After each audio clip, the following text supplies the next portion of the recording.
Hello friend, আজ আমি আপনাদেরকে বলবো আপনার মোবাইলের স্ক্রিনে গুগল সার্চ বার ডিলিট হয়ে গেছে, সেটি আপনি কিভাবে ফিরিয়ে আনবেন।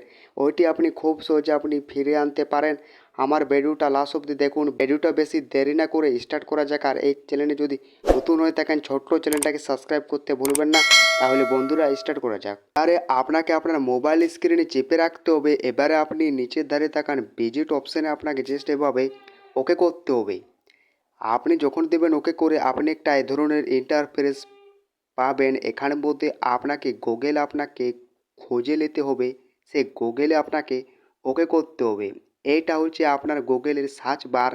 এবারে আপনি নিচের ধারে তাকান অ্যাড টু ডেস্কটপে আপনাকে ওকে করতে হবে। আপনি যখন দেবেন ওকে করে আপনি একটা এই ধরনের ইন্টারফেস পাবেন। এখান থেকে আপনার গুগলের সার্চ বার আপনি কালার চেঞ্জ কিংবা আপনি কালার পরিবর্তন করতে পারবেন।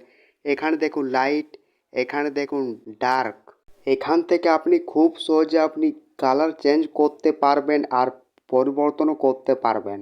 আপনাকে ব্যাক করতে হবে। এই দেখুন এইভাবে আপনার মোবাইল স্ক্রিনে গুগল সার্চ বার লেগে যাবে। এইভাবে আপনারা খুব সহজে আপনার গুগলে সার্চ বার লাগাইতে পারবেন আপনার মোবাইলে। আমার ভিডিওটা কেমন লাগলো? আমার যদি ভিডিও ভালো লেগে থাকে লাইক শেয়ার কমেন্ট চ্যানেলটা সাবস্ক্রাইব করতে ভুলবেন না।